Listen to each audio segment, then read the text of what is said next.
All right, what's going on, everybody? I am the one, the only WOOKIE, joined here by my lovely compatriots. We got the Smoke Show Drazcore. Hey, I got it right this time. Smoke Show, nice. The Smoke Show. We have Dr. Sheep. Yay! He's a doctor. And then we got Ewok Sheep. of sheep, which makes him a veterinarian. Strange. And then we have Mr. Ewok of the junior variety. Hello, Keyforge community. Great to be here tonight. Who's Ewok Senior? If you're Ewok Junior. That's my papa. Oh, okay. That's you. You're the Wookiee. Oh, is that how that goes? They aren't Ewoks, just baby Wookiees. Slowly backing out of the room. This is big news, breaking here right on the show. Is that how that works? Every Star Wars fan's angry right now. Yes. And special guest tonight, we have Lokakar. He's going to run us through some of the fun stuff. I guess maybe Lokakar, why don't you explain what we're doing here today? I think that's the best way to do it. Oh boy. Well, I would say welcome to our corner of the Crucible. And I don't know, Ewok, you want to lead it off, or should I? Yeah, I want to do a little bit of intro because I put something together. Oh no. I know that we've been building a little bit with some teasing. We've going ahead and putting some information out. We've been in a pandemic, and one of the big questions that popped up for me was, how do you build a community? Okay, we've seen, a local play scene. We need to be able to bring more people out. We need to be able to get people involved. And I think that today's episode really hits home with that. If you listen to the underlying pieces, you look at what Lokakar has been able to do. And I think that there's a couple things that I want to just make sure that we hit on. First of all, consistency. You have been a pillar for the AC community. You have gone ahead and started our sealed, and when you're looking at Wednesday night as being there. Number two, you make it fun and entertaining. And then the third piece is we want to bring something extra. If we want to entice people, it's really, really important that we're going ahead and separating ourselves from other games. I always talk, the community is amazing. But when I leave, it's great to have something in hand, whether that's a deck, whether that's some bits from FFG, whether that's some cardboard. But I think that what you've done tonight is that above and beyond. And so I need to give you that standing recognition because it's your time, it's your energy. And that's why you've grown your Wednesday night to something that's pretty amazing. So I put that out there for anyone else trying to start their community or just ramp it up for this 2022. What do you want to do? Be consistent. Be there every single week. Make it fun and entertaining, and then bring something extra, whether it's decks, prizes, awards. So with that, I will say our first annual ? But 2021 Pink Bunny Games Awards. And this is your baby. Tell us a little bit about what you've been doing and how did you set up and what's coming to some of the regulars who play for Pink Bunny Games? Well, the only thing I'll own of what he just said was that I'm consistent. I don't know if that's out of stubbornnness to a fault or trying to do a good thing. But I think it's just you continually trying to make me look bad. Yep. And doing a fine job of it. That's a worthy cause. You make that easy sometimes. That's not on me. But no, I was, like a lot of people when the pandemic started and everything got canceled, it was a bear. It was just totally got me down on Keyforge, and I didn't play for quite a while because I was like, look, I love in-person play. TCO was never really my jam. Either by being just, again, stubborn, I'd earned enough points to go to a Worlds invite, so I was really down for missing out on that opportunity and all the Vault Tours that got canceled, right? So I spent a lot of time not playing Keyforge, and then I slowly was like, okay, I still like the game, start playing TCO again. And then Sheephead actually started up some events. I think he ran his Gauntlet about, a year ago now, wasn't it? I think it was around the turn of the year last year. And I realized that, there's still ways to play. There's still ways to be involved. And he started picking up his events, and I realized that they were all good. And he was initially offering leaderboard decks for his events, which was a good incentive. But people are also coming out and having fun. I was like, it's good and all, but it's not what I'm interested in. Or I've always been about the glitzy fun stuff, the prizes or other things you can get. And I was like, this shouldn't be too hard, right? Find store, LJC you can work with, get the prizes, and get set up running an event, right? And middle of the pandemic, of course, April last year, you can't really run in person. So like, okay, I'll just set this up as an online thing. So with the backing of Pink Bunny Games here, who graciously lets me purchase the prize kits through them, and then I purchase the decks through them, I can run sealed events Wednesday nights online. And so I either provide the deck or people bring their own, but then I was able to start purchasing prizes. Some of it I've been able to get by sneaky means off of eBay or Reddit posts from other stores that were sadly, completely moving out of Keyforge. But I was able to build up basically a prize wall and pretty satisfied with it. I've been able to, add most of the organized play kits that they released. Still able to pick up some of them currently through diligence and again some cleverness. I've been able to add things to the prize wall people probably didn't think a store could ever get, like Fuzzy Gruins. I was able to get my hands on a 2020 national championship kit, and Which add that to my prize wall. Yeah, that you got your hands you on that. stole it. I did not steal it. No, you had to pay a ridiculous amount of money for it. It was a lot of money, and that's the other thing that's gone on with this is, of course, if I'm running prizes, then I'm charging a small entry fee, which I can understand is not always what people are after. Actually, a week ago, I had a sub for sheep on a night, and I was like, okay, people, what do you want? And enough people chimed in saying they would rather, earn points towards prizes. And but there were people who said, oh, I'm showing up only because I can earn points. There are other people who were like, nah, I play because it's free on typically that night. So, different people have different incentives. But so I built out a prize wall, and that meant I'm a numbers guy, and I started tracking all sorts of weird stuff and keeping spreadsheets put together and all that fun jazz. And that takes us to basically tonight. Underline all sorts of stuff there. Like the spreadsheet takes like a long time to load in my browser. So, and that's where I was going to say, extremely humble. When we're talking, like a lot of people find someone brings in some prizes, we keep track. Lokacar, you have detailed accounts of what you have run across the last year. Who's played who's won, what prizes have gone out. But that is just a treasure trove. FFG needs to contact you in order to go ahead and go through this information, because it's extremely valuable to see what people are after, what people are going for prizes. We hinted at that earlier, and we'll get to it later.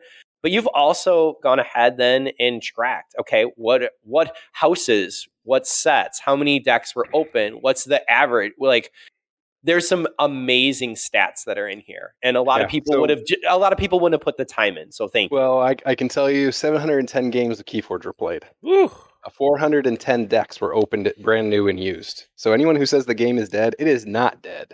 People are still playing it. Heck, you can still get a fresh, exciting new experience with Keyforge every time you open up a new deck and play it.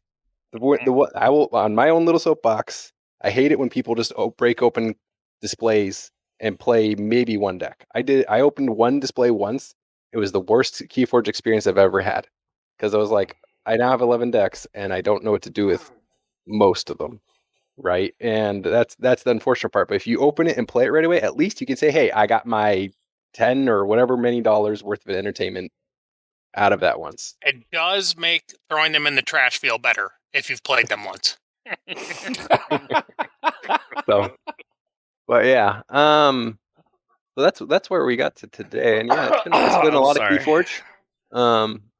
As Ewok said, this is the Archons Corner presents Pink Bunny Games Keyforge Awards for 2021. We present a lot of things. Yeah, well, you're hosting it, and you have a much wider audience than I do. I'm just saying, so. we host a lot of things. Jeez.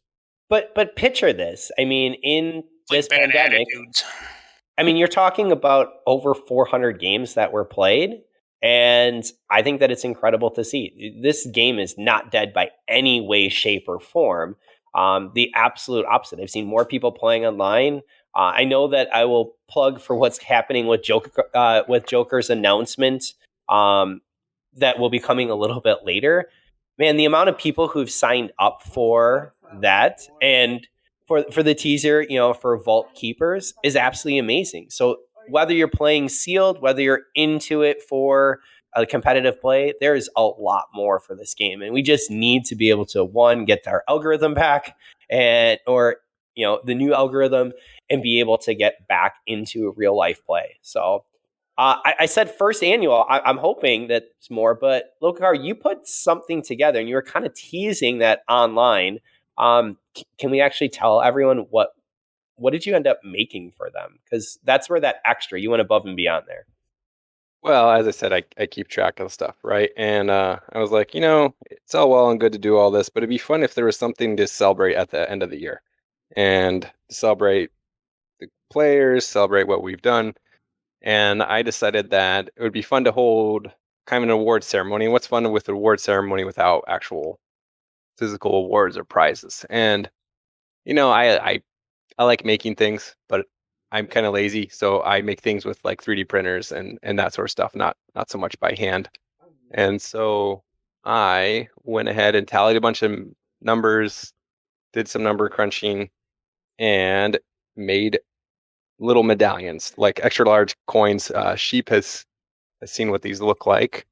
And on one side it says Pink Bunny Games, and it's got their logo and Keyforge 2021. And on the other side, it's the sealed logo for the format sealed, and then what the award is, and then the player. Wait, hold on. There's a sealed logo? There is a logo for sealed. Holy crap. Yeah, kind of funny all the little things they've made and done for Keyforge that everyone just the more you doesn't know about no or doesn't was a see. sealed. I didn't know there was a sealed like emblem. Yep, there is. And weird story. Let's start with the most important one. Who won Podcast of the Year? Well, that we're gonna. I have to say there are two requirements for this. All right, first one is I can't get any of these awards because one, I'm running the show, and for some of them, when you hear what the award is for, yeah, it'd be like, okay, I'm a shoe-in, right? That's no fun. Not here to toot my own horn, and boy is not wanting to load the picture at the moment. But so they, I don't know.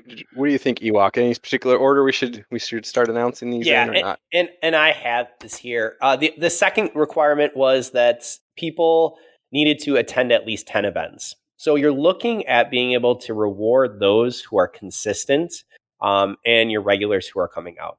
And that's a real issue when you're playing a game is, okay, the person who's grinding day in, day out, there was leaderboards. Okay, we can go ahead and aim for that. What's happening for that fellowship, for someone who maybe isn't always winning? And that's why I really liked these awards. People had no idea that they're coming out ahead of time. And I think that they're something fun. So I'm really sad, actually, that I missed our Midwest, Midwest Championship. And I heard they had a really sweet trophy that was there.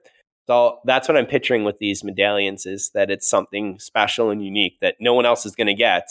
So I'm excited. I say that we go ahead and run through the easy ones first. You did a low and high SAS, just literally who opened, and then you have some more interesting ones. So I say we run through high and low for each set and announce those, and then we kind of run on. And those listening live, I posted a picture of what one side of these medallions looks like. When they're done, I found out today, to my chagrin, I need a much finer point paintbrush to finish them all. But starting with Archon, or Call of the Archons, right? First set, been out for a while. So, winner of Call of the Strong for the deck Rarefast, the Cleric of Business, goes to Anxious Pirates. Yeah, We opened up the highest SAS deck, or SAS Coda deck for the 41 events we ran last year. And that's the other thing I should have pointed out, is that there were 41 events, so you only had to attend a quarter of those to qualify. So. Yeah. And he opened the highest SAS and went 0-4. I'm kidding. Yeah. I have no idea. I'm just saying. No, but you will actually see some fun things there. Go ahead. Yeah, I just pulled it up. So he went 3-1 that night, and the SAS of this deck is a 76. 76 Coda. Oh, look at this. The expected Ember is 9.8 on Rarefast, the Cleric of Business. That is interesting. And what is what's the almighty? Doesn't matter how much Ember you make. How much matters how much Ember you steal. That 8.3. That's Coda. 8.3. 8.3. That's Yeah, middle I of mean, the it's road. Brobnar Dis Logos deck. So this is, I don't know if any of this is actually stealing. I think it's Bat Drone. There's a Bat Drone in here. No, bat drone. Exactly. So what's interesting to me is when I think of high Coda SAS, that is not the setup that I'm No. picturing. And so I No. think that's really interesting that out of all the decks, that's what we're seeing. I mean, because you have this vision of, Untamed and Coda Rush, and yet that's what ended up going ahead and being our high SAS. So congrats, Anxious. All right, who pulled the weakest Coda? There you go. Call of the week. Nobody cares Right. about the high SAS Coda. This We wanna know the player low. pulled Exilitz, the bug-eyed web alien. Sweet name, by the way. Absolutely sweet name. Sweet name, but as we've learned with Keyforge, the better the name, the worse, the deck. And so Call of the Week goes to Rexter. Yay, Rexter! This We is love a Rexter, 57 Coda Mars Shadows Untamed deck with triple phosphorus stars just to make it extra poopy. Some Martian hounds in there. Some real treasures. Yeah, he probably didn't realize we weren't playing reversal that night, when he pulled this one. So It does have more expected Ember than the last one. This has 13 expected Ember. Yeah, and that's all we got. Yeah. So our second, but our second set, and again, I think we can run through these pretty quick. We have Yeah. AOA, so high SAS. What I'll go ahead. also add is for those who win the low SAS award, because pretty much across the board that meant they had a very bad night. They do earn 5 extra bunny points to go with the medallion whenever they have me ship their decks or prizes. So, so something to sweeten the pot. If you got a high SAS deck, like you already heard, it's generally they had a pretty good night anyway. So no need to do win more. So. All right. All right. So for Strength of Ascension, which is the deck, Howlmet, the Goblin of the Castle. And ironically enough, the same player also got the weakest deck, or the lowest SAS deck, so got the Humble Ascension Award for Pendragon the Langley Beweaponed. So I just want to say, Howlmet has 23 expected Ember. Triple ZXY Researcher. 4 of them. Quad. I'm sorry. Yeah, quad with triple lab work. I like this. Double Archimedes, Desania. This is looking pretty good here. Speed of 10. Notice that you guys didn't say that about the high SAS for Coda, but yet AOA high SAS, you guys are lighting up like AOA Christmas here. is good. Shut up, Dan. AOA is not good. Whatever. Those cards are more interesting than anything that came in Coda. Nobody said that AOA wasn't more interesting. AOA is definitely more interesting. It's just not as good. Well, what was the SAS on Howlmet? Howlmet is 72. Plus 10 because it's AOA, so it's like an 83. That's not It's true. just better. It's none of that's true. Is that how plus 10 works? So enough suspense. Winner of both Strength of Ascension and Humble Ascension is Custodian. Yeah. Congrats, Custodian. Woo! All right. Let's look at the poop deck, though. I want to look at the poop deck. Pendragon, the largely beweaponed? Yeah. I think they're talking about you. So it's a 51. As I was say, there can't be more than one Pendragon. Of course, there are multiple. It's just not my luck. 1 Ember control, just like any good. That sounds like many AOA decks. Yep. 10 expected Ember. So between those two, you're already in great shape. You're in real good shape. Yeah. What does it have over here? It's got a couple of flexes. It's got a lollop. That's a thing. You can do that. No. It's half the Ember in the deck right there. This deck's poop. Yeah, it's not much here. This deck's garbage. I mean, and that's where you move on. Yeah, let's move on. All right. So highest and lowest for Worlds Collide. So Worlds Collide, for winning Infernus's Collide, the highest SAS deck pulled is Hyperthesis, the Unselfish Utopia Ruffian. Oh my goodness. I don't even. Yeah.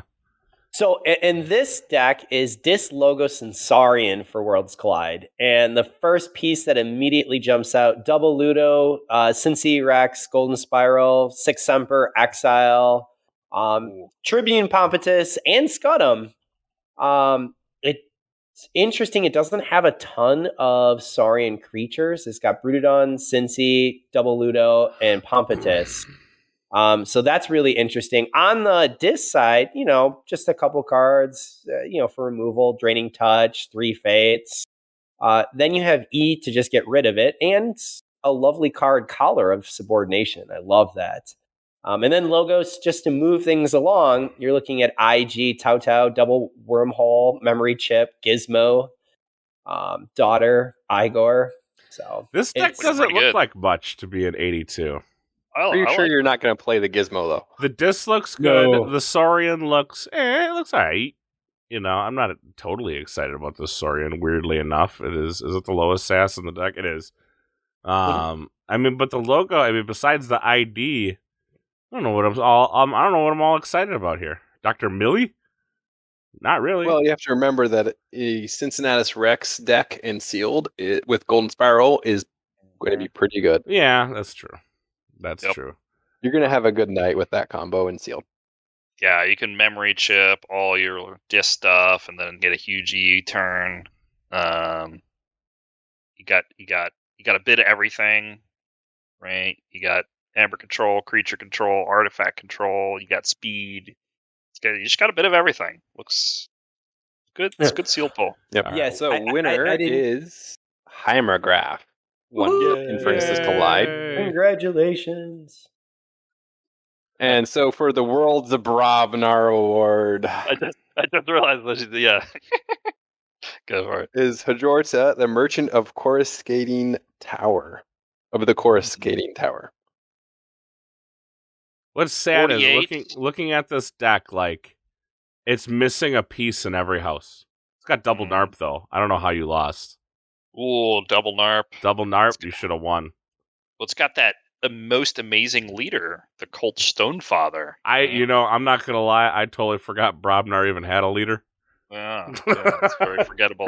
That is not how memorable he is.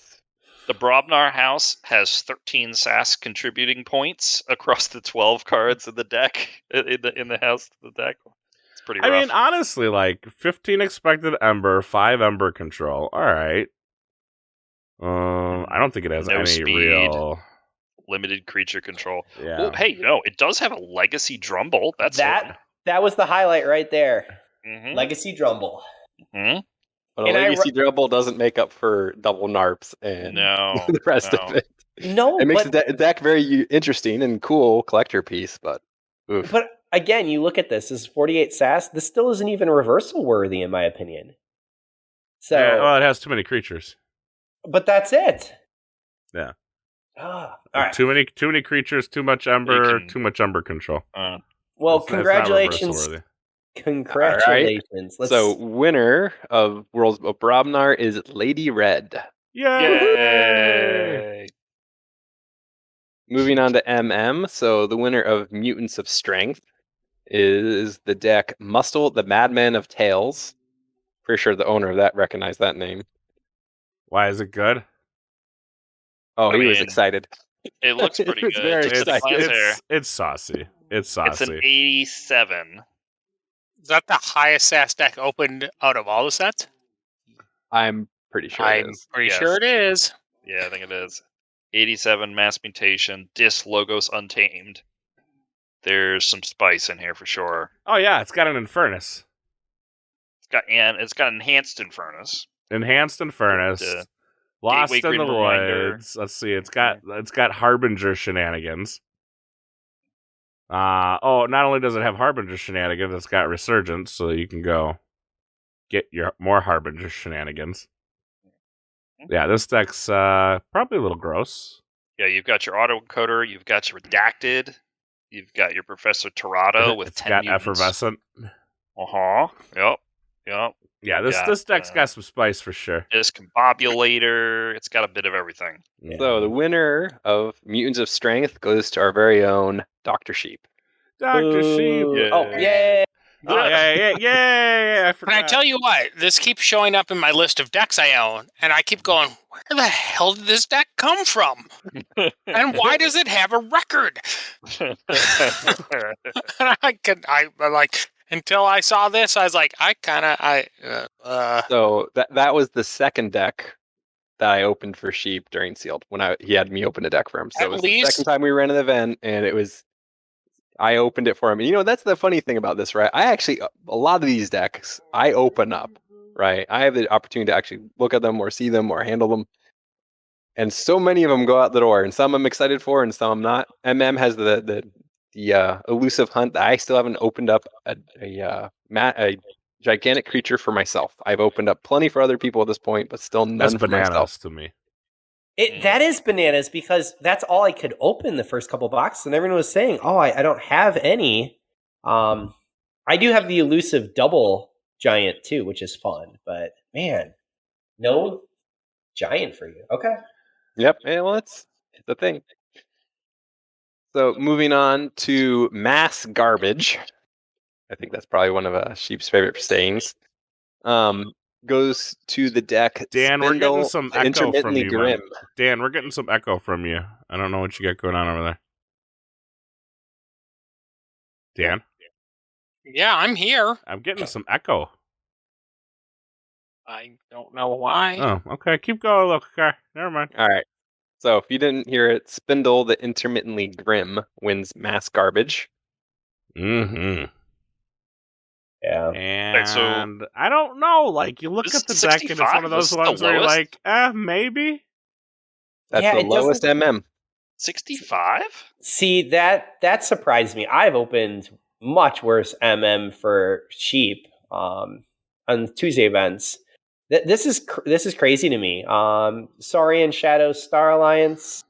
I don't know. We got Exile, Axiom, Humble, Spoils, Imperial Road, Shrix, Octavia, Faust. This is one of those, like, looks like it should be something. Lights Out, Double Tempting Offer, Double Bow, Rad Penny, Double Subtle Auto.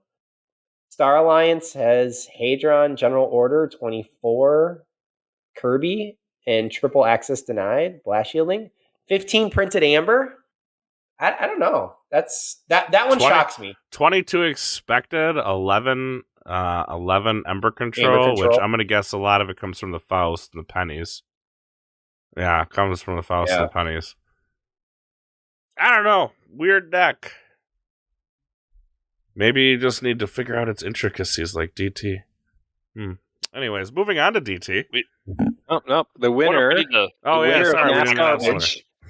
The winner of mass garbage goes to Rickster. Rick, yeah. Oh, he got. Oh, no, sorry. Yay!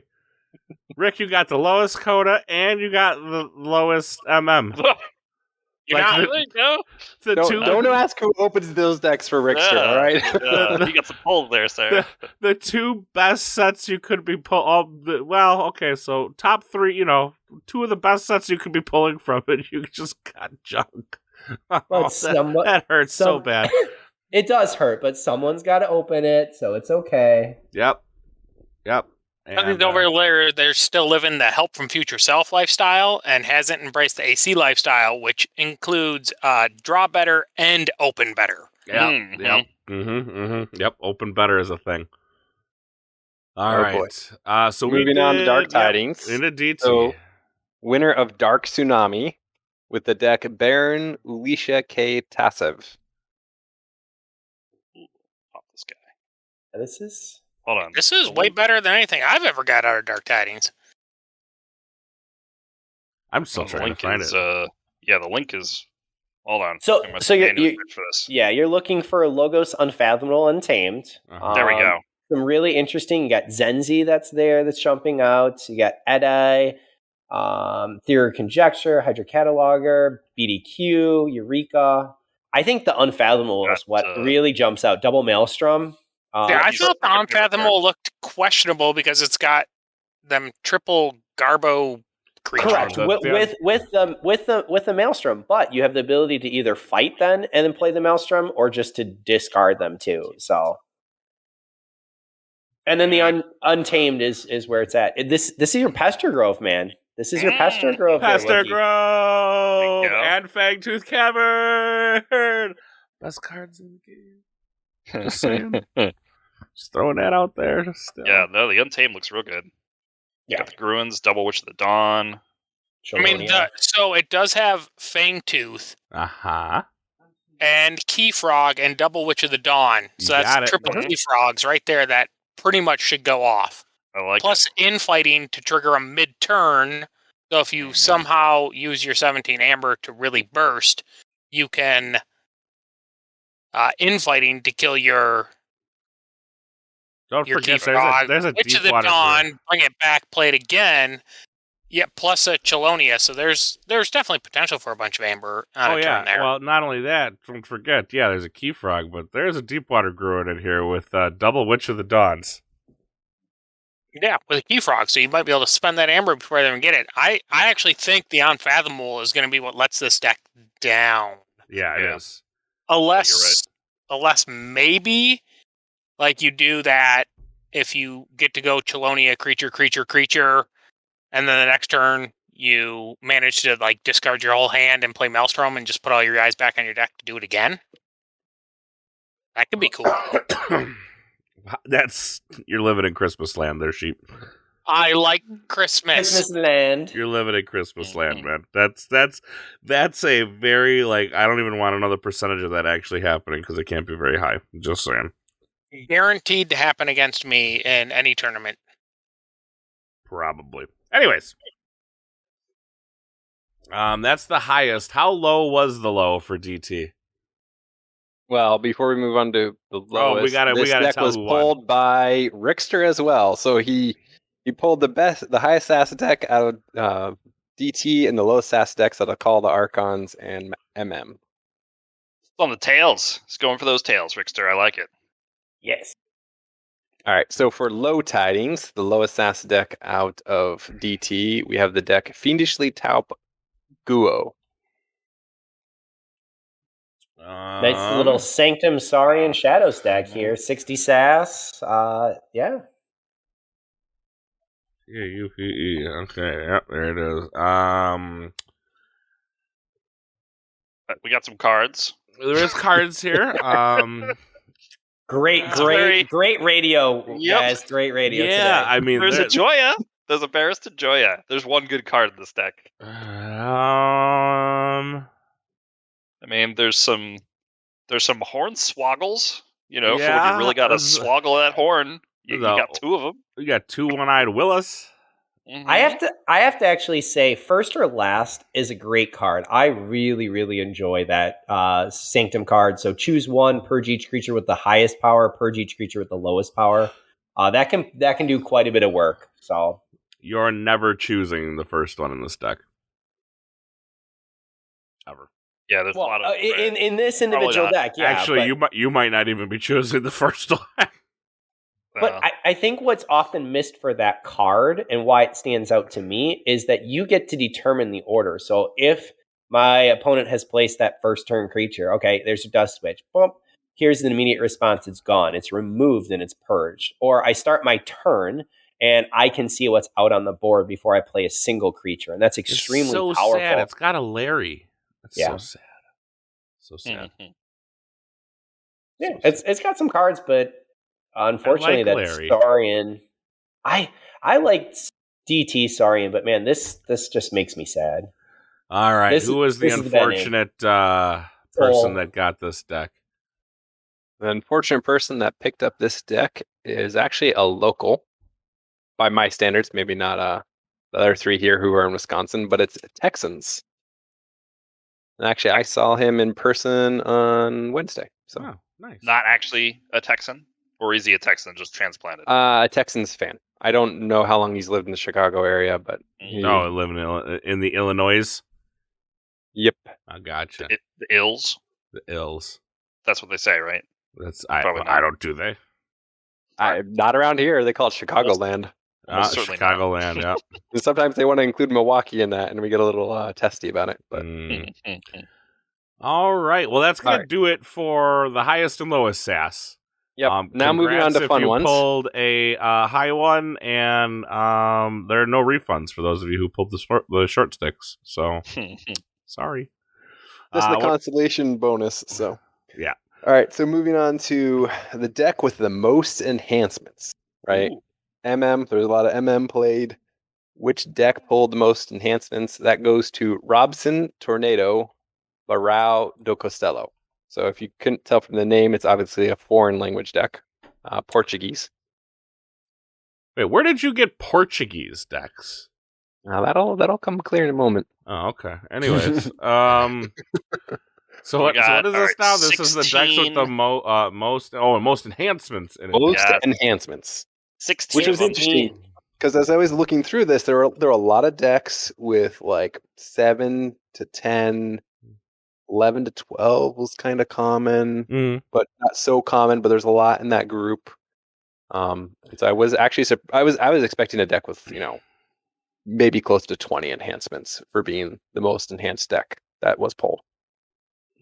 I'll be honest, the 16 enhancements actually seemed a little bit on the light side for me when you're just looking at what was the most enhancements.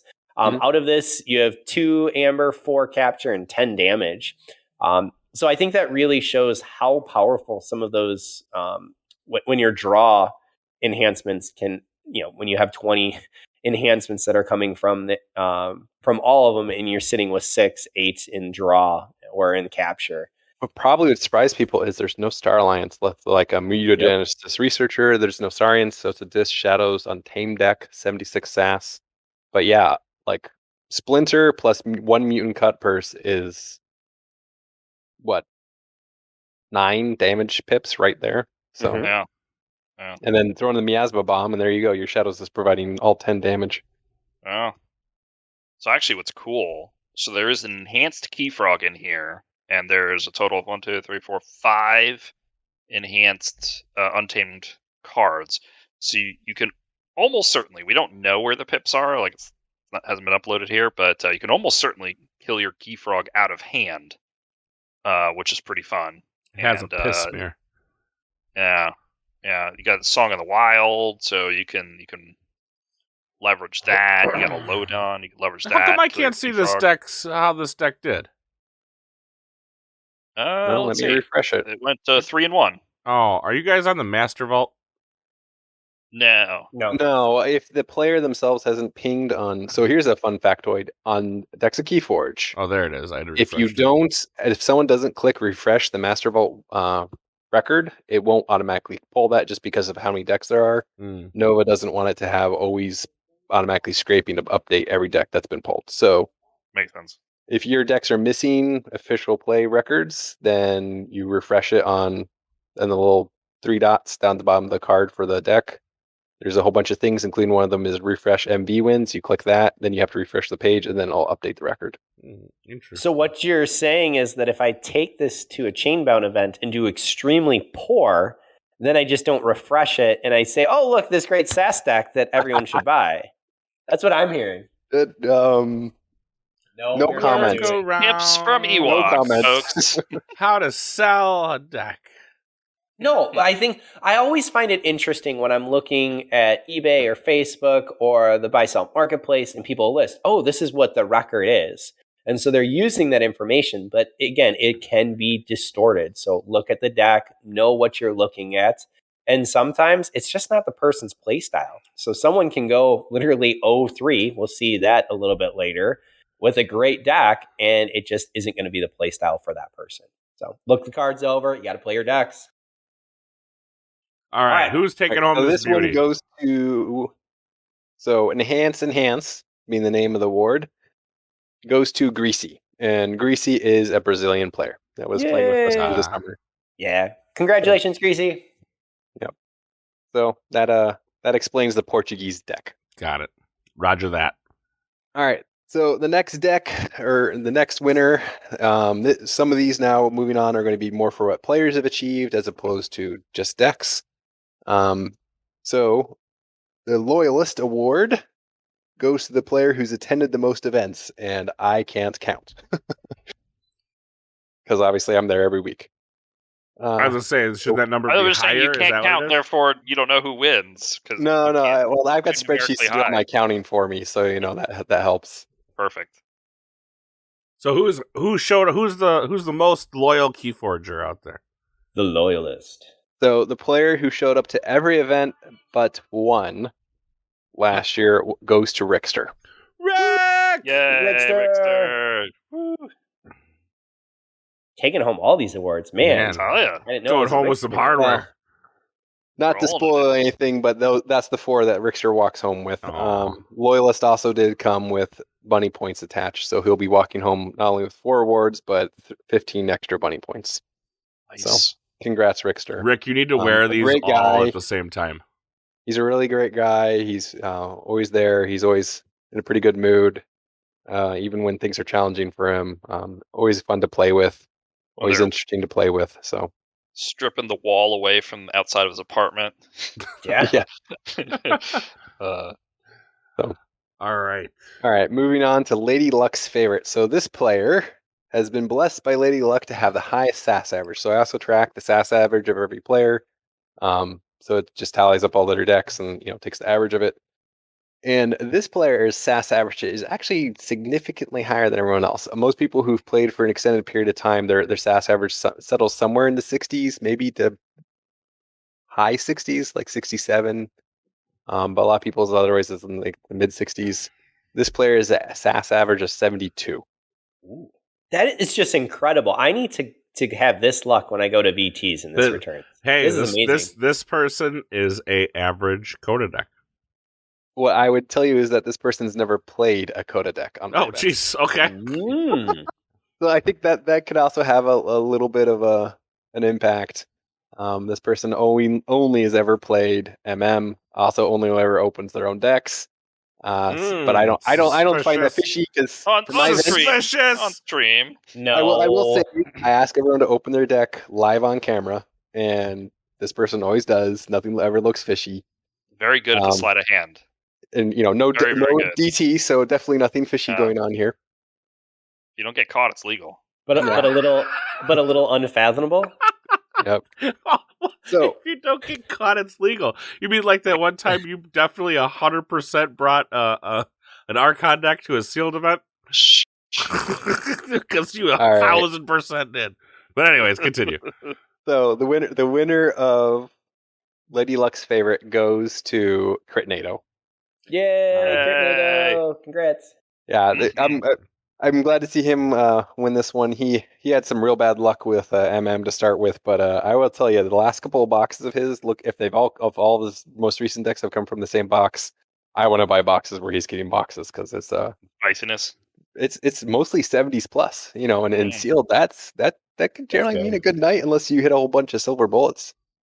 I mean, that's one of the reasons I enjoy sealed. Sometimes you have a great deck and you know it's a great deck, and then you just run into that deck or two that just have all the right answers. So sure. Yeah, I mean, hey, next time you know who to sit next to and to touch all your decks next time you're at a sealed vault tour. Mm-hmm. Whenever that is, just be like, hey, can you just touch these? Maybe breathe on them just a little bit. Critnado also comes from the Luxury Playstyles group. They're not a sponsor or anything, but they do make great tokens, and it's fun to have him. They could be. It's fun to have him come play and hear how that company's doing. So they've been a supporter of Keyforge since very early on, supporting Team SAS and that. So glad to have one of them out playing with us. All right. So who moving on had to the lowest average? Yeah. So the lowest average is the award Scorned by Lady Luck. And Scorned by Lady Luck goes to Pirates. His SAS average is 62. Weird. Yay, I wonder what Pirate. set he opened most of. You know what? I don't have that handy, but I can sure make it handy real fast. DT. Actually, No, he doesn't play DT much. What? Isn't this the guy that was going to die on the hill for DT? And he doesn't play DT I think much? he just wanted to argue with you. I think. I mean, hey, I'm used to that by now. Just arguing. Yep. I mean, whatever. I'm down. All right. So his polls have been 6 DT decks, 5 AOA decks, 1 Coda, 2 Worlds Collide, and 3 MM. Yeah. So he picked mostly from sets with crummy average stats. So he picked mostly from, you said 6 DT, right? I think the 5 AOA probably have a bigger impact. Again, this is where AOA, it's gonna have that low SAS. You can go low or high.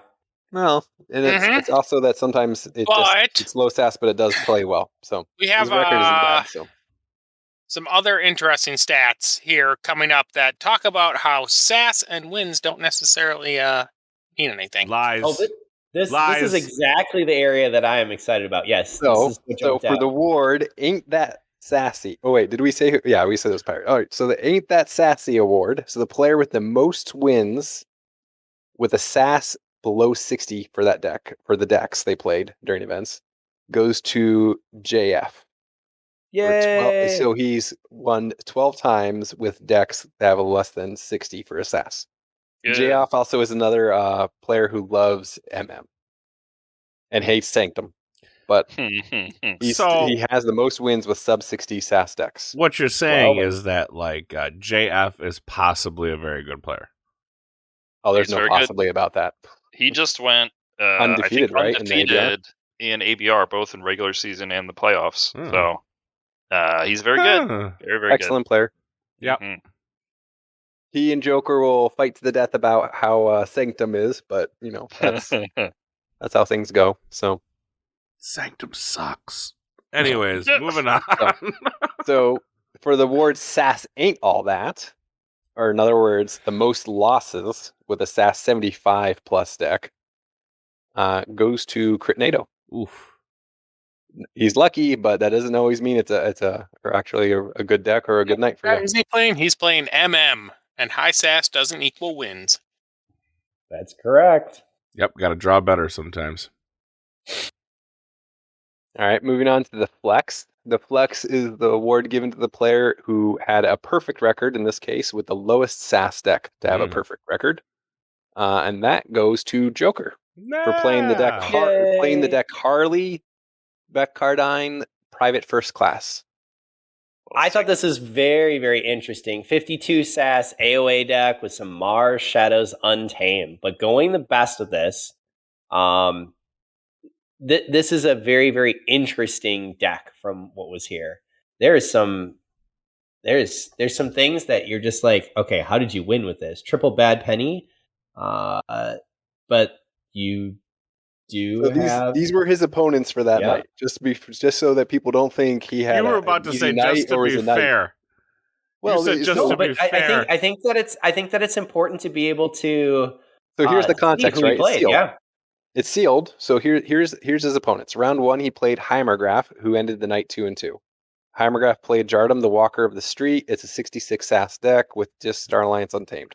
Okay, so 16 expected Amber, 3 Amber control. Right, it's middling Worlds Collide deck. Round 2, he played against Jupiter. Jupiter went 1-3 and played Osteocurve, Finnegan, Duke. It's a DT deck, Logos, Sanctum, Unfathomable, 62 SAS, 8 Amber control, 8.6 expected Amber. So kind of a weak DT deck, but still, according to SAS, it should be a step above the 52. Round 3, though, he played against Pirates. Pirate went 3-1, so this deck gave Pirate his only loss of the night. And Pirate played Rarefast, the Clerk of Business. And that's a 76 SAS Coda deck with Brobnar Disc Logos. Oh, okay, so this all sounds fair because we know AOA is so disliked by SAS, it gets plus 10 to equal it out, and Coda is overvalued by about 5. So, yeah, it all makes sense to me. None of that. Yeah, But take a peek at round 4 then. So round 4, his opponent was Custodian, who also went 3-1. So he started out the night versus middling decks, if you want to say that, but he definitely ended the night against 2 people who gave them their only loss. And a Custodian played Ingvar, Redline Corporal. It's a Worlds Collide 74 SAS Disc Logos Shadows deck with 9.6 Amber control and 22 expected Amber, 3 Artifact control even. And this deck that he's playing again was 52 SAS AOA. So when you're looking at it, it's got the 2 key cheats and Key Charge and Chota. Does have Soldiers to Flowers, but You have Marmo Swarm, Grove Keeper, Double Fang House, Chota. Dude, this deck's horrible. What are you talking about? Yeah, This deck's that's what garbage. I'm like. I'm Oh, trying okay. to be able to find. I'm like, I thought you were trying to justify this deck. I'm like, No, this deck's no. straight garbage. You So have if you have anything, the we're trying to common cold with a Mars house. Yeah, so Oh, I guess that's you may destroy all Mars creatures. I thought you had to, but to get the win with this, yeah. Rigged lottery, maybe you just discarded all 3 bad pennies. actually, the Untamed house isn't as horrible as it, because it does say it's got the Untamed, common cold plus save the pack, so you do have a very slow board wipe. Life Web's a very viable card nowadays, where it wasn't back in Coda. It was not as live as it is today. I would say that this is a testament to Joker's skill more than anything, because this deck is... You got Common Cold, Throwing Stars, double Mars Needs Amber. You got a Beam Buckler into Mars Needs Amber. The Amber control in this deck is going to play higher than 5, significantly higher than 5. 3 bad pennies with Throwing Stars is just free money. Merkins, you never know what kind of power you get off of a Merkins. Key Charge and Soldiers to Flowers is just like free key, then half your deck's missing because you got rid of all those junky cards. Because it is Untamed in AOA, which is junk, for sure. But I can see this deck seems plenty good. Not great, plenty good. And when he played it, it was a 51 SAS. So SAS decided it was slightly... Decks of Keyforge decided it was slightly better than it initially thought. Bumped it up a bit. All right, who had the... By the way, can I just say, No. it is great... Moving on. Well, I'm going to. It is crazy to me that you could just be like, hold on a second, let me tell you who he played with what decks and what those, like, you had all that information in this document, like, ready to rock and roll. That is just bonkers to me. I think Sheep's putting his headphones down by his microphone. Bookkeeping. Yep, that's what I'm doing. SAS, or not SAS, Gem does have everything stored in the background. So if you save your files, you can go back and really load old events and see pairings. People have asked me to see actual pairings between sets and players, and I'm like, I could do that, but that becomes a whole database, and that's a lot of work, and I'm not that interested in trying to. We have these kind of awards, but yet that kind of working there. It's my show, right? I need to have just as much interest in wanting to do it as the amount of work it's going to take, right? All right, let's hear some more stats and cool stuff. All right, so for highest SAS going 0-3 or 0-4, so it had to be at least 0-3 or worse. For the SASWA award is for the deck. They play the deck Who Reports on Shadowton. And this goes to Jupiter. Yeah, Jupiter. It's your fault. You're the one who caused him to leave us. That's right. Yep. That is the reason he left Keyforge.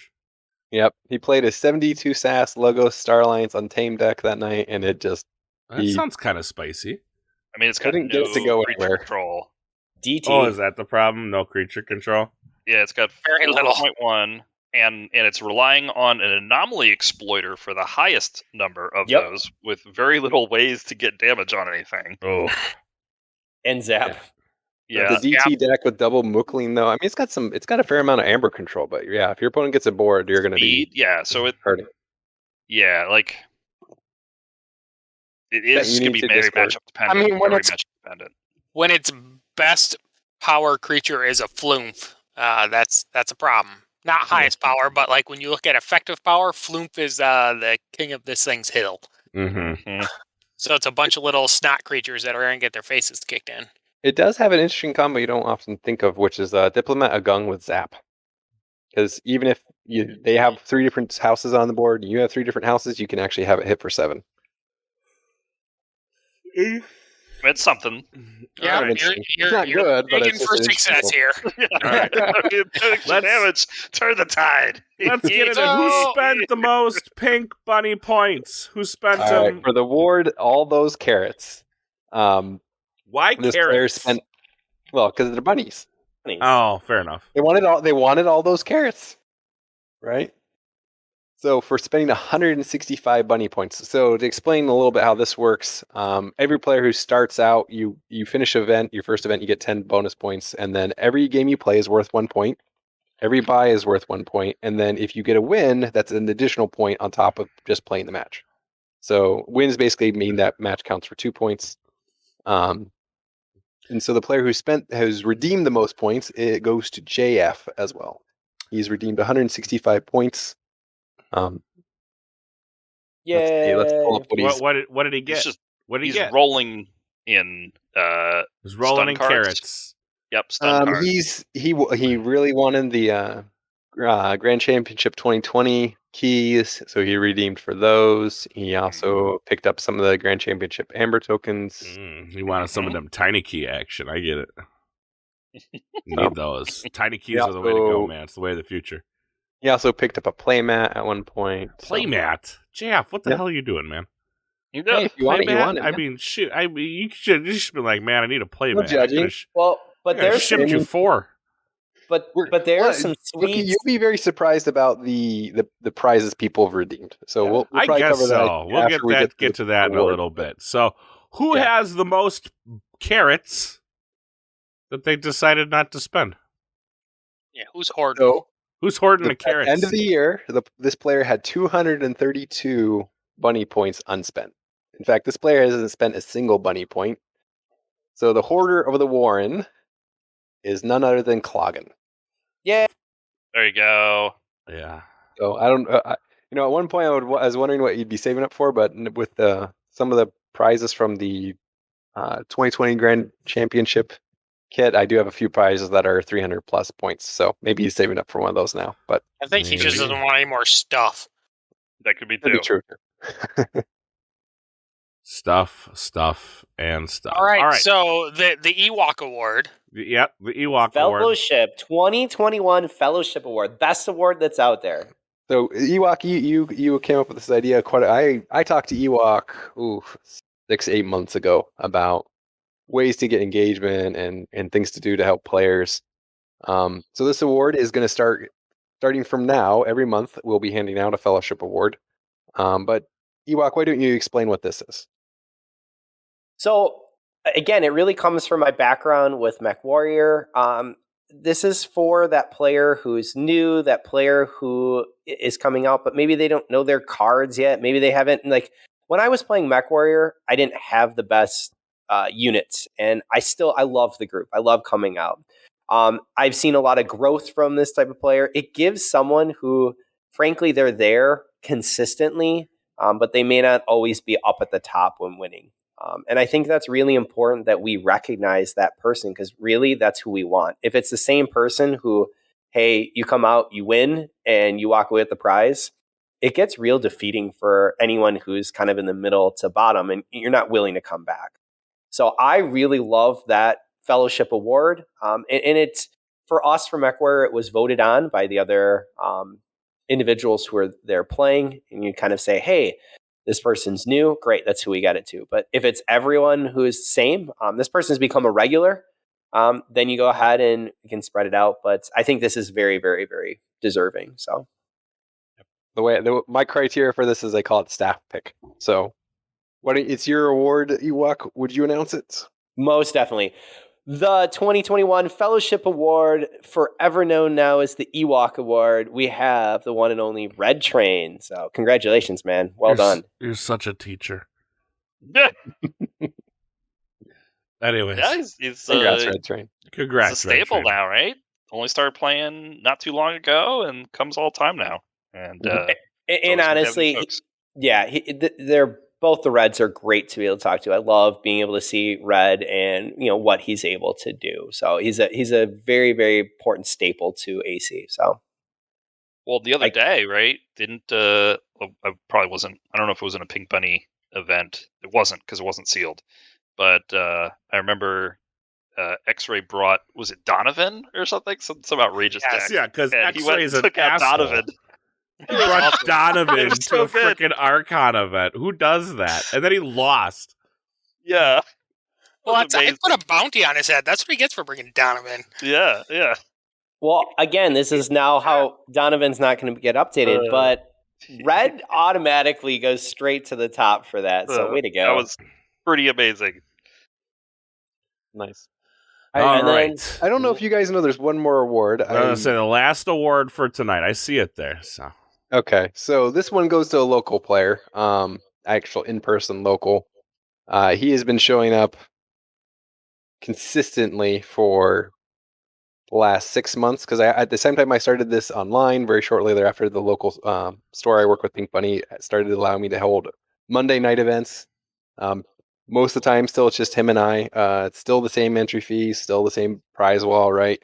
For those who show up, I know Ewok and Sheep have shown up occasionally, but this I'm calling the Relentless Creeper Award.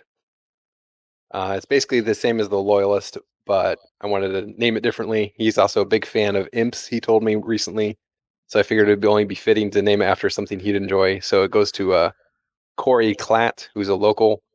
He's come to most events in person. He's actually there almost every Monday night. So him and I get 3 to 4, maybe 5 games of Keyforge on Monday nights in person, which sometimes I wonder if I have more fun in person or online, but it's kudos to you, Corey, for being just as stubborn as I am and not letting this game die in our area and showing to play up in person. Always hoping for that third to show up so we can actually fire a chain-bound event or something. So, yay, Corey. I try, man. I try. But I'll say he's such a nice guy, and I always enjoy being able to play. He came to live with us. Yep. Mm-hmm. Yeah. Yep, he was at live. He was live. All right. This, So this is where I want to go through. Be quiet, Ewok. This is what I want to go through.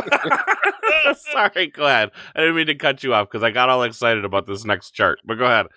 Go ahead, my friend. All right, we got stats, boys and girls.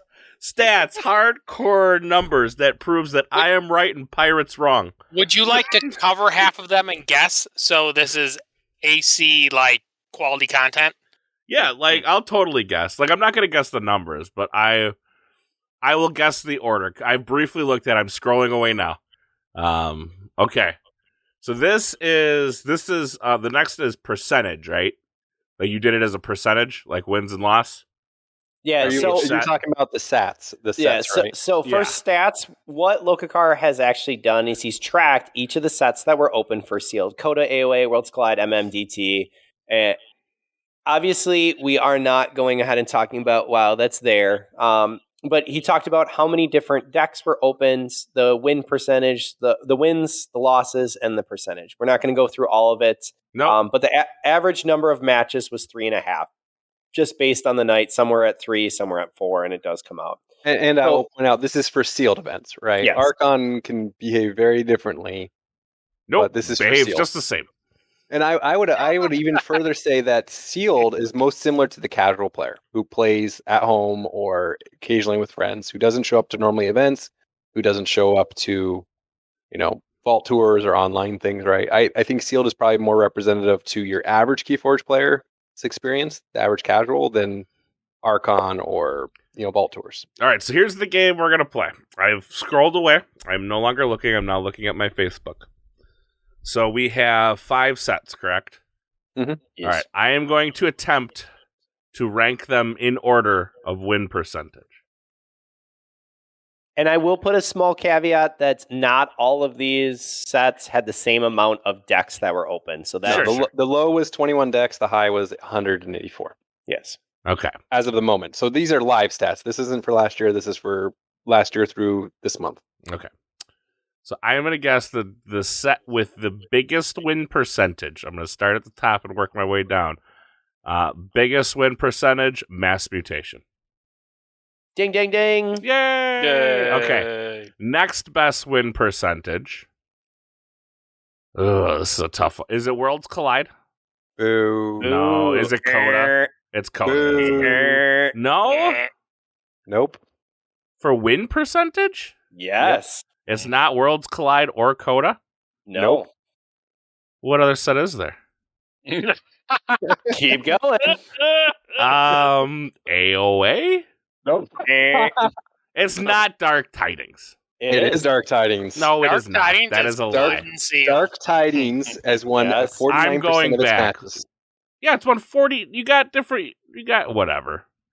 Dark It's Tidings won is trash. 41% of its matches. Well, I Dark mean, Tidings is MM just takes so garbage. many. Everything Yeah, else below MM wins 50%. 55% basically of its matches, which is Mhm. significantly higher than any other set. Oh wow, that was really really close. Like you got And then you have Worlds Dark Collide. Tidings at 49, Code at 48.5, and then Worlds Collide basically at 48.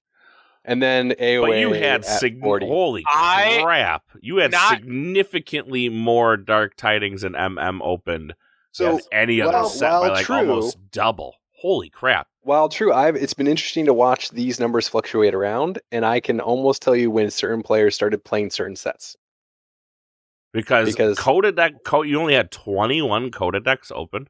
Yeah, so far, yeah. That's crazy, and only 78 Worlds Collide. Mhm. That's bananas. Worlds Collide is now getting kind of hard to get. I will say on a couple of these sets with lower play counts, I am guessing if you look at the stats, most of those plays are racked up into 2, 3, or 4 total players out of your total player count. Because I know on AOA, a lot of those were opened by those of us who had piles of Ollie's decks to keep working through. Piles of Ollie's decks. No, because AOA only has 46. Yeah, because only a few people had piles of AOA decks. Oh. Or wanted to go ahead and play AOA. And not to sound like an ass, but potentially the skill of the players results in how these percentages work out sometimes too. Because the players who are better at the game tend towards the better sets or more experienced, and then those of us who don't care will play any old crappy set like AOA. Me and Dan who like the pain. Yes, and we play AOA, and you bust me open one of them shitty AOAs. I'll take it. See, I'm in a point. Yeah, there has been 16 different players who have played AOA. That's about half the field have played AOA at least. Yes, but how many of them played it more than once? Oh, the multiples you're going to be going into Joker, Pirate, yourself. Yeah. Which by the way, Pirate loves himself some DT, but Anyways, I think there is more behind the stats than just straight raw numbers, because it's not totally random on who plays what.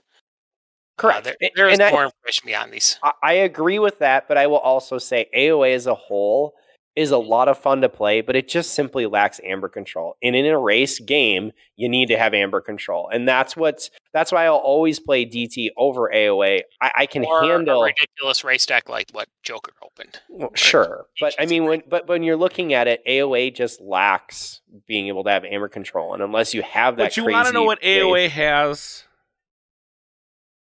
$2 decks. Well, beyond that. The trash bin? It has Martial Generosity Key Abduction. And some of us just gave some of us a whole bunch of decks. And inside those boxes are 0 Martian Generosity Key Abduction decks. But I mean, that's what you're looking for is 1-2 card combo. There's so much other items that we want to be looking for in AOA. Here's the thought. I also tallied this stat, right? Not only do I have the set win percentage, but I have the set win percentage broken down by house, right? And so it's like, okay, and then I have it comparing that house's record to the set overall. What would you guess then in AOA are the 2 houses that bring down the win percentage by themselves? In like AOA? Every other house has a positive winner percentage. Wait, in AOA, Sanctum and Mars. Yeah, it's to say Mars can often be iffy. So I don't know. Brobnar and Sanctum bring it down. Sanctum brings down the win percentage by 10%. Brobnar brings down the win percentage by over 8%. Yeah, because I mean, technically in AOA, there's nothing in Brobnar but Grump Buggy. And Drummer not. Well, and Granger not, yeah. Granger not. Or because it's sealed, we all get triple first bloods. That's right. And cry a little bit on the inside. That's right. So I like how Mars is about even with its normal win percentage. It's got 1% higher win percent than the set overall. But Dis and Logos lead the way with boosting the set average by 6%. Do you have this for each house? Each house and each set.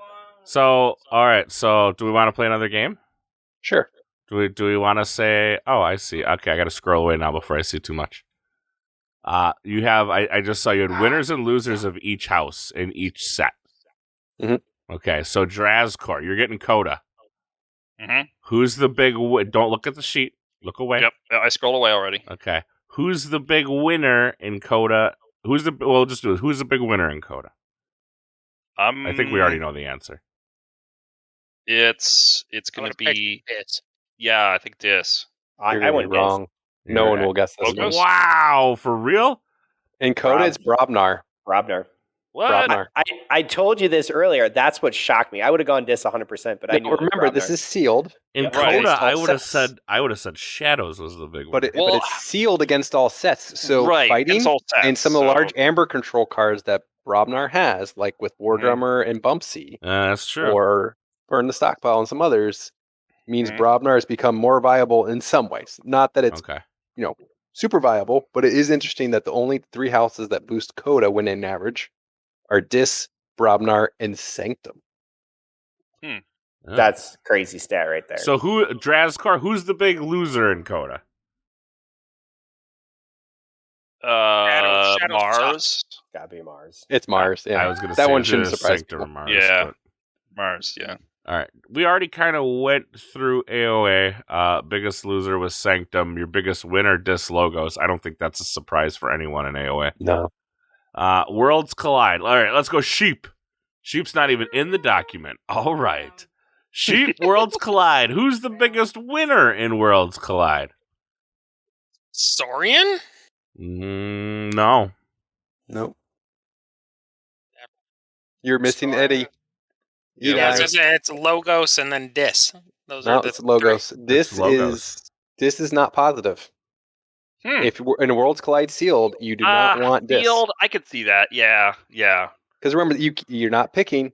Right. There's the commons. You have to think strictly about commons and uncommons, right? And what do those normally turn out to be? Which then shouldn't surprise anybody on the weakest house in Worlds Collide. This actually does surprise me a little bit. All right, Sheep, who's the weakest house in Worlds Collide? Shadows still sucked in that set. I would have either said Shadows or Brobnar. And I probably would have gone Brobnar. Better and sealed. Yeah, I mean, you do get a little bit of creature control out of Brobnar, I suppose. Yeah. And Shadows is bad on average. Like when you Shadows is very bad on average. Is good, but just in almost most sets, like maybe AOA, like Shadows can be okay most of the time. You could think of Shadows as twice the handicap of having Brobnar in Worlds Collide. All right, I've shuffled away from the set, so let's see. We just did Worlds Collide, right? Yes. So up next is Mass Mutation. One thing I'll point out is moving on from this point, the houses are a lot closer to each other. I don't know if that's because we played more decks, or it might be because it's more decks. But yeah, you have a lot. You have a ton more. You have double the data, more or less. But it narrows in MM and it arrows even further in DT, and there's just about as much DT as MM. So if they're going for balances between houses, they are getting better at it, perhaps, than they were originally. All right, I'm gonna have Ewok. You're gonna do MM. I'll do DT. Lokakar, you're gonna have to tell us the answers because I've scrolled away. So I don't So you want to start at the lows or the highs of MM? High. Which one you want, Ewok? Let's go high. I actually would go ahead and go Dis, but I do believe that it's going to come out Logos. I just think the Logos can move things for. Oh man, I would almost say they're pretty close. So 3% each. So 3.5 for Logos, so it just edges out Dis, but 3% boost for each of those. And who's the low? Who's the low, Ewok? And we're talking MM. Sanctum can actually Sanctum can actually do work for MMs. Leaving that out, Dis and Logos are there. Saurian's pretty poor, but there's some individual cards. Untamed's bad. So the only Untamed is bad.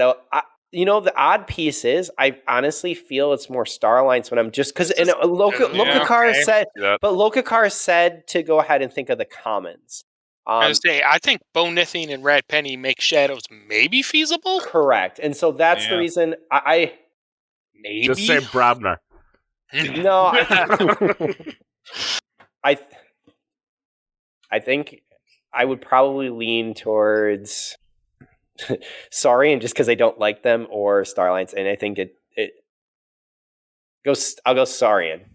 You were so close. You were leading Starlines. Starlines is a -6%. Oh, goodness. If you get Star Alliance, you want logos and discs, so you come out with the average win rate for the set. So Star Alliance is the only house in the set that has a less than 50% win rate. Ooh. Yeah, there are some. Those comments just aren't. It's those commons and uncommons, right? That's the vast majority of what your deck will have. That And Krubin people- Yorg set, we're all stuck with 15 Krubin Yorgs. Krubin Well, Yorg! But I think this is. Stealthsters. I think if we Ooh. still have FFG listening, I think this is Z's plea. Like when it comes back, please put some cards, Amber Control, Creature Control, and your solid cards in that common and uncommon slot. It makes the game very interesting and more playable, and that's what we're really chasing after. Well, it's like staples, right? In any other TCG, there's staples. All right, now reasons. let's let Wookie DT? take the stab at DT, where he has a total of 3 games in with the set. Whoop, whoop. All right. Because it's the worst set out of all of them. You going best or worst? I'll go the best. I love DT. I'll go the best. Man, this is actually going to cause me to think. Yeah, because I think Sheep's right. I think I probably have like 6 Dark Tidings games under my belt. Because Do you guys terrible? Do you guys smell that? Yeah, it's this burning coming It's from my burning? ears. It's coming all the way over here. It sounds over. The best in DT. Okay, so we're working with a pretty crummy pool. So the tallest pygmy. I am totally stalling for time. Robnar! Do you know what houses are in DT? Nope, I have not a clue what houses are in DT. Oh, this is gonna Okay, get so bad. I'll list the hold on, houses for you, all right? hold on. I know what houses are in DT. So the very best. I'm gonna throw a total guess out there and say it's my homeboys. It's Shadows. You are correct. Woohoo! Shadows. That was I'm not even lying to you. That was a complete and utter guess. Boosting the win rate of DT by 2% is Shadows. So if you have a Shadows DT deck, you're more likely to actually have a winning record. The Shadows Commons pool can go ahead and it can do small damage, and so creature control, which is very important in Sealed right now, and it also has a little bit of Amber control and impact on the Tide. So that's what I'm seeing with Commons for Shadows. So that actually doesn't really surprise me. And I already you would know think Splinter and a Mutant Cutpurse would be nice, but a little bit of targeted damage for small, low power creatures that are super annoying is more valuable than I initially had thought it was. I already know who I'm picking for my worst. It's Unfathomable. Nope. It's not Star Alliance for the second set in a row. Star Alliance.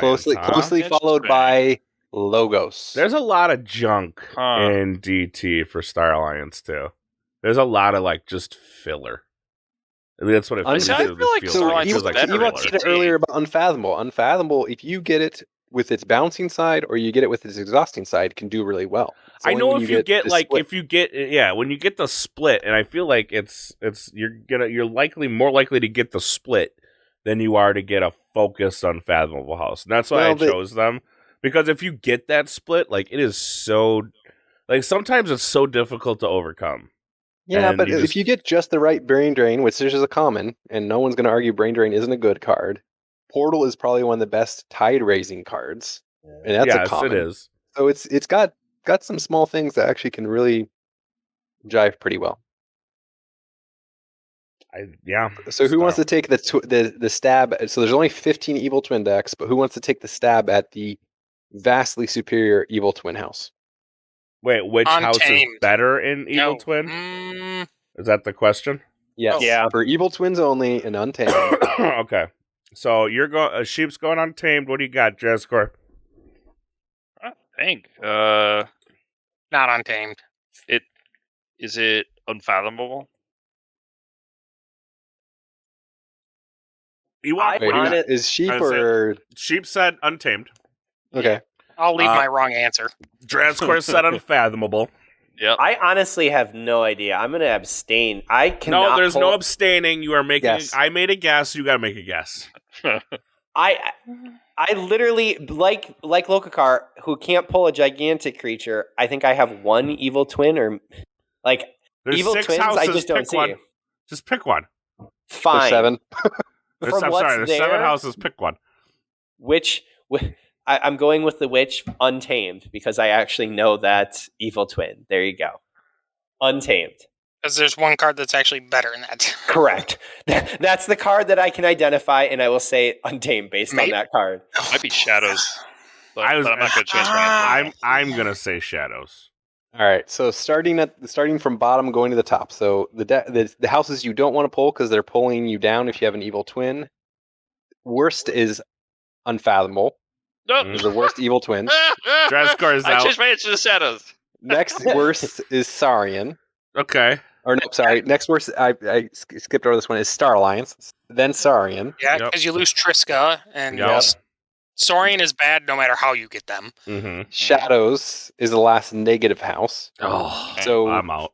4 out of the 7 houses as the evil twins pull the win rate down for evil twins. And then these 3 are the only ones giving it a positive. And DT evil twins have a better win rate, granted it's only 15 decks, than non-evil twin Dark Tidings decks. I don't think anybody's shocked at that one. So Sanctum and Logos are tied right now at boosting it by 9% the win rate. And the big winner is Untamed. See? Okay. See, Untamed. you guessed and you were right. I got it right. Untamed Evil Witch of the decks. Dawn. But Very it's good. it's Witch of the Dawn, though, right? Like Yeah, that's what I our agree. Evil good. Chelonia is really Yeah. good too. Yeah, Evil the is lost pretty dope. Okay.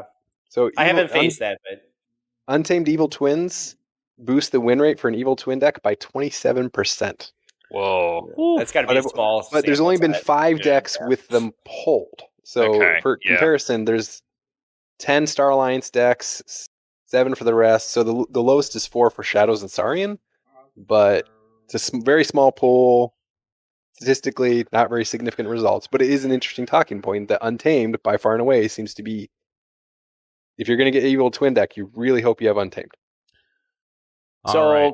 compacts of Equidon, we want to be focused for the house and Evil have Twins. some great and have some great common cards. That's what I'm I hearing. like Lokakar's Optimism.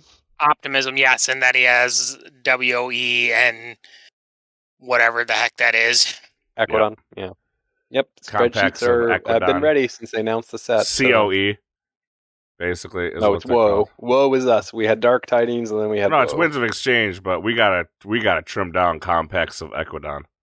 I just call it Equidon. I mean, who calls it the Saurian Republic? I just thought they were called the Calls it the dinosaurs. Grand Star Alliance. Oh, I mean, Lord. yeah, let's start doing that. Let's call it that every time now. I shall choose the Grand Star Star Alliance. Isn't Logos a longer name too? I think at the next Vault Tour, you have to stand up and shout that every time you call Star Alliance. Yeah, and then I'm calling a judge because he's wasting time. So the other, no, I was no, gonna no say, judge. speaking of end of time rules. we have some prize wall. Oh, you want to go through the prize wall? Yeah, real Okay. quick. All right, because I think It's an extra long we Archon's are Corner. running extraordinarily longer than we normally do. So, in let's case go you with have so many other Keyforge Yeah, what podcasts else to you got listen to to. do? So. Okay. Anyways, prize wall. Lokakar, what's our top prize wall pickings? All right. How do you want to rank it? Either how many points it took for someone to get the people to get, or just how many have been total redeemed. I guess how many? What's the most redeemed thing? So it's a funny one, but it's the Grand Championship Amber tokens. Okay, that seems They're fair. cardboard. Are they They're cardboard? No, Amber tokens. They're are colored they? differently. Interesting. Oh, but they're cardboard. They're They are cardboard. super cheap. They're not They're even the super cheap. plastic Yeah. ones. Oh, But that's they're, a total they're bummer. cheap, and think about how many have gone out. And actually, for people Amber- collecting them, Amber tokens on the whole have been of not yellow color have been popular. Like Okay. every single one that's not yellow, someone or someones have redeemed for them. So what's the next? What's the next big? We'll do like top 5. What's the next big? What's number 2 that's most picked? I'm gonna lump these together, but it probably shouldn't surprise anyone. It's the house pins. If you remember when Really? the game had the launch and discovery kits, they came with pins for each of the original 7 houses, They sure did. and totaling it, 23 of those across the different houses have been redeemed. Every house has been redeemed at least twice. I guess That's funny because I that's just leave them on tables at events. But people and then like somebody goes, "What are these?" Like and then throws them in. Okay, anyways, all right. What's the next number 3? Number 3 would have to go to metal keys. Yeah, that's not a surprise. That was like one of Whether my that's first things. the large, super large original ones from the premium key kit that came out with the game, to the Grand Championship metal keys. In fact, those ones are already going really quick as people have gotten up to it. And those aren't cheap points. They're 70 points a piece, or 35 points a piece. So if you want a full set, that's sending you back 105 bunny points. It's like 15 wins. Something like that. 105 Mhm. okay. Something like that. If you're just counting strictly one matches, that's over 50 matches. Okay. I mean, keys are dope. That was one of the first things I ever got. I think a lot of us did. Is we all wanted metal keys, right? And then we got the metal keys from the original kits, and then when we all went to the Vault tour, all of us bought metal. I think all of us bought metal keys. Did we not? Yeah, I got them. Yeah. Yeah. The problem is that once you have a set of metal keys, You're all done. Yeah, I mean, you get the small ones, fine. I actually really like the small metal keys. I love my I think small they're metal compact. keys. But outside of that, I don't really need another one. Another I have set of a keys. single metal key now. Just one? That's it. I have one metal key. Which color? What'd you go with? All of them. What color did I go with, Lokar? Lokar, blue? Yeah, you picked up the blue one. Yeah, I have one blue key. Listen. And I got to earn some more points. Sheep, why did you? Sheep has evolved into the next level of Keyforge. He actually only has to forge one key to win. Yeah, there you go. That's because of all the AOAs playing. You totally only need 2 keys for this game. Third key is pointless. It is true. Third key is pointless. All right, that was number 3. What is number 4? The metal damage tokens. Okay. The old school, like the pennies, I should say the nickels.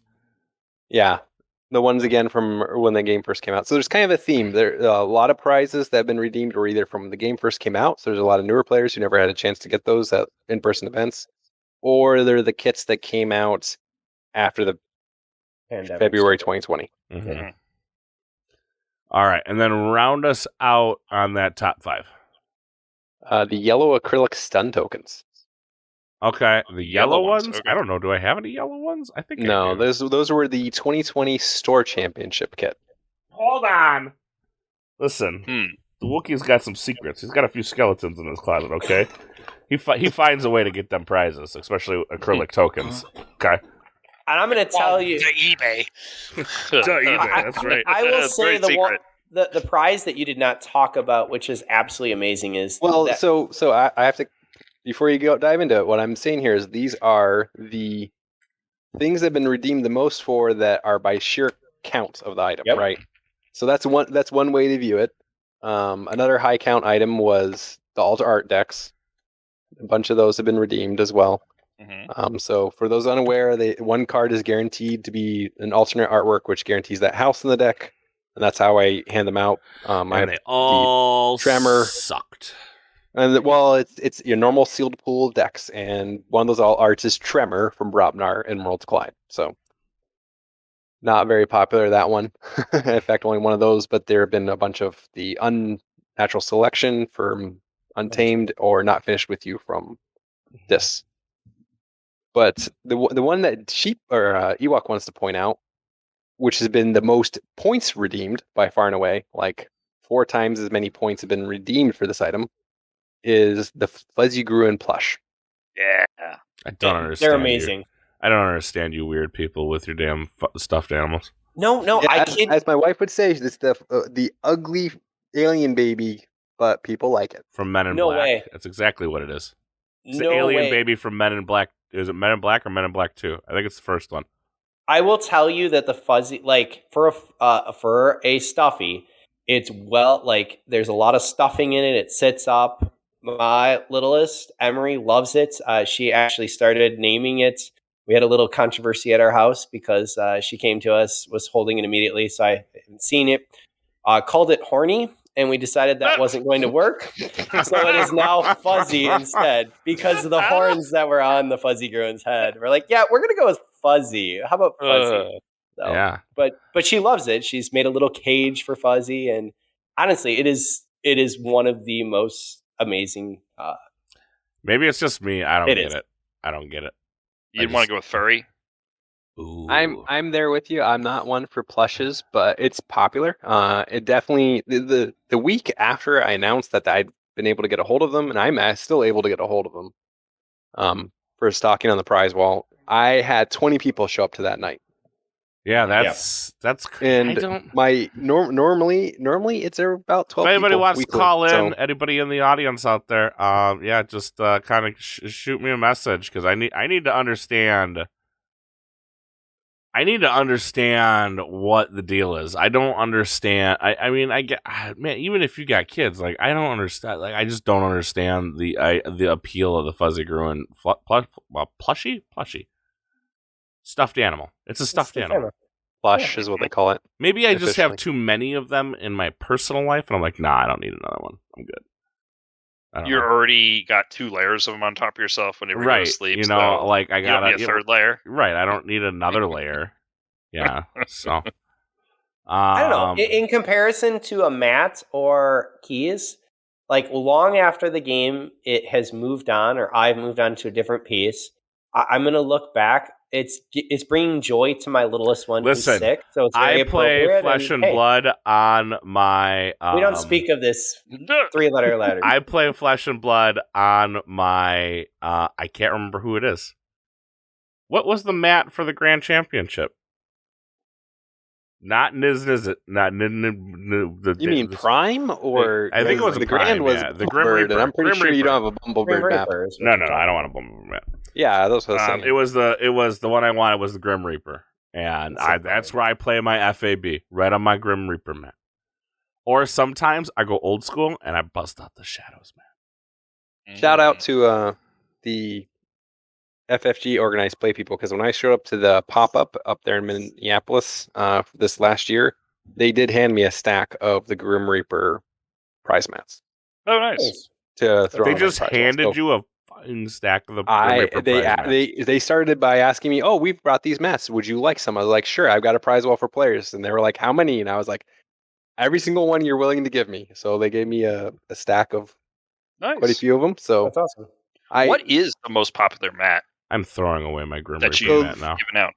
The one that's sold out right away is the Lord Invidious playmat, which was the first season of 2020, and that one went quick.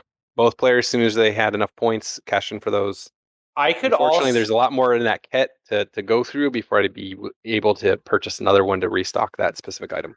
Gotcha. Yeah. I mean, and that would be the pieces for FFG. I'd like to see some of these items a little bit more individualized. That would help.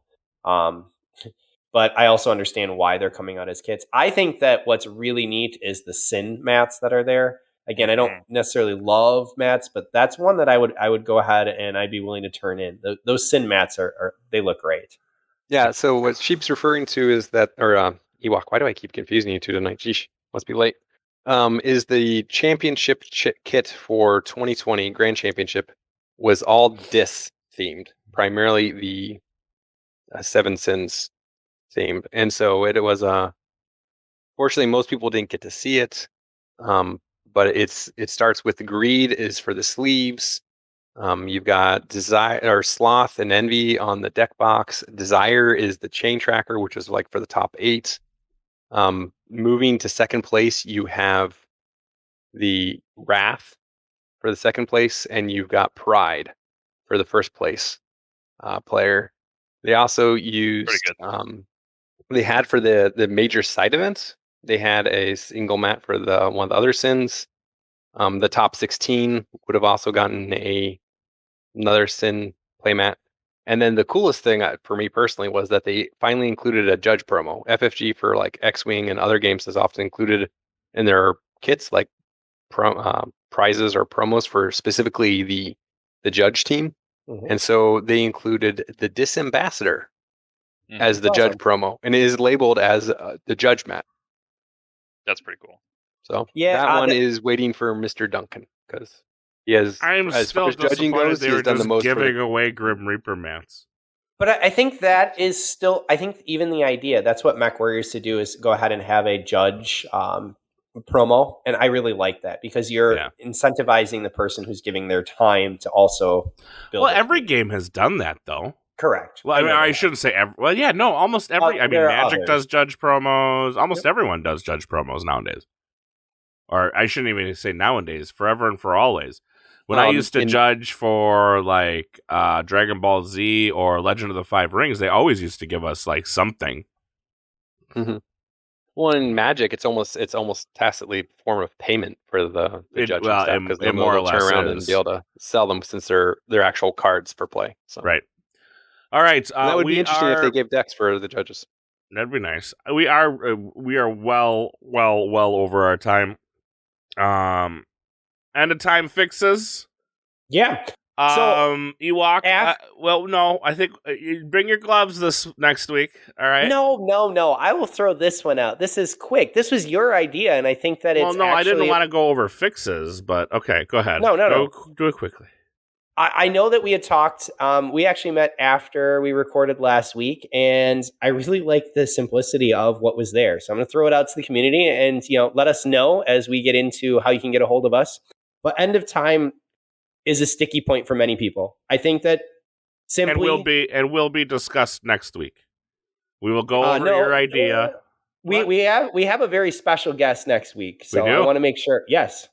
So that's, I can go ahead. So I'll tease there. So next week for our recording, we're back to our normal Thursday. So Thursday night, 8:30 Central, February 3rd.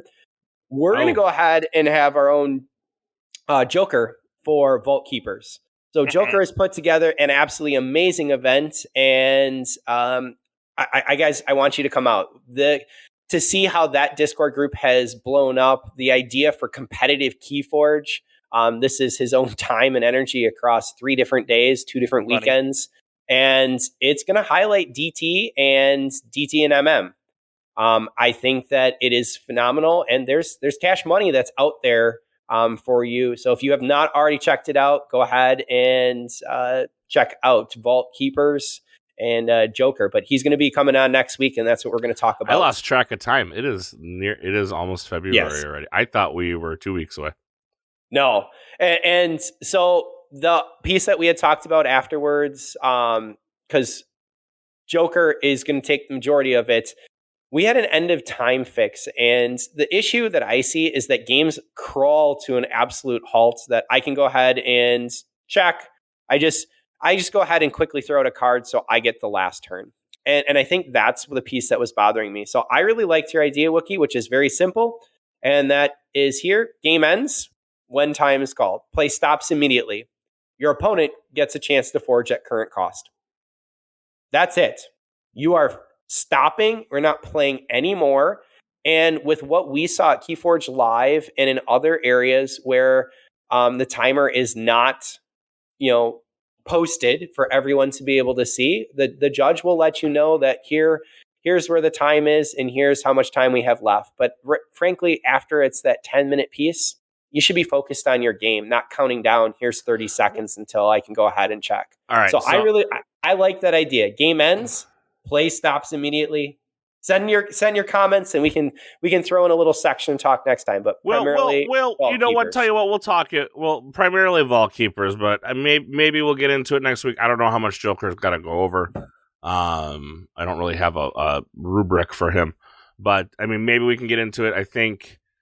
Definitely this is another conversation that it just still needs to have. I still think the best way to solve time, tie. Play stops. There's no declared winner. Tie. You are 1-0-1 or 2-0-1 or 1-1-1. Either way. But Vault Keepers next week with Joker, I should say, if you're probably listening to this the morning before we record. So Vault Keepers, quote unquote, this week, because this will hopefully go up. I'm posting them now. I had another slip up with Spreaker this week because I posted on Wednesday to go live on Thursday, but it didn't go live till Friday morning again. So I'm just going to get it to upload on Thursday morning, and then before I go to work, I will just hit publish. I don't know what's going on. Again, I don't know what's going on with Spreaker. They're having a meltdown, maybe. I have no idea. I don't know if it's even necessarily Spreaker, because it goes live on Spreaker as soon Like if I publish it for 10 a.m. Thursday morning, it publishes to Spreaker 10 a.m. Thursday morning, but then it struggles to go to the other podcasting platforms. So I don't know if that's necessarily a Spreaker problem or an other podcast platform problem. Not 100% sure there. At this point in time, you guys can get a hold of us over at Twitter at Archons Corner. We do have the Facebook, Archons Corner. Check us out on YouTube. More to come on. Hopefully, maybe we can, maybe myself, Ewok, Mr. Sheep, and Lokacar can all get together for some fun. Maybe figure out some multiplayer rules. I think Keyforge is missing multiplayer. We could talk about that another time. And then Ewok, you want to go through the last little bit? Yeah. Real quick. Thank you, Lokacar, for coming out. I know the episode went long today, but you are doing to keep all of the data that you have, to be present on the Wednesdays, and then to be able to build the community that you have for Pink Bunny Games, supporting a local store, but also just allowing people to play and have fun with Keyforge. Thank you. The extra little tokens that are going out, they're amazing, and you deserve all the credit there. Please come check us out next week for Joker and Vault Keepers, that talk. And then we're coming up upon our anniversary, if you can believe that, in March. And I want to do something special. So the community is really where I like to spend time, be able to talk, share stories. And that's what I want this to be. So I want you guys to send in your Keyforge stories. These are your funny stories from Keyforge, your horrible, like, oh my goodness, did I do that? Or did this happen to me at an event? That can be online, that can be in real life, that can be a big event, a small, chain bound. It can be sitting across the table from someone. But I want to be able to go ahead and share out those stories and have some fun. And we'll try and protect people so that we're not calling anyone out, but just be able to reminisce and look back. And we're going to have some fun with how we're going to do that episode. So stay tuned for that. Absolutely. And as far as everything goes, we normally go through final thoughts, so we will do the same here. We'll start with our guest, Lokacar. Any final thoughts for the community this week? I would say my thought is just enjoy the game, have fun playing. I appreciate everyone who comes out of the pool of people who were eligible, so came more than 10 times. Of 17 players, only 3 of them actually didn't win an award tonight. But to Raider, Verindy, and X-Ray, I appreciate you guys coming and playing. Just as Sheep would say, draw better or pull better next time. All right, what you got, Drazcar? I just want to say thank you, Lokacar, for running the events, putting everything together, tracking all this information. You know, I counted. I made it 7 times last year, so Wednesdays aren't the perfect night for me. But so I didn't quite make the cuts for the stats. But I'm thinking to myself, I got to find more ways to make it happen because it's a pretty awesome event you're running, and I got to get me some more prizes. So thank you. Ewok? I would go ahead and concur with you on that one, Draskor. I wish I could be out there, but Lokacar, keep it up. AC, locals, regulars, thank you guys for being able to make this game great.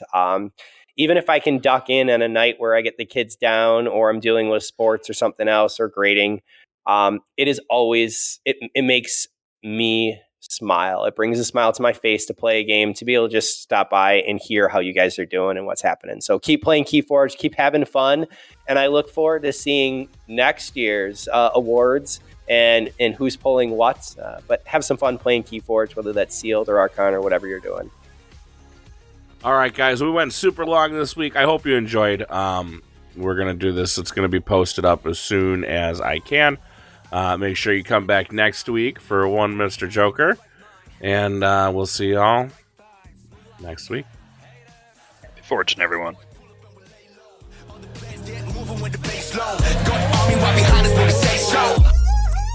Let's go!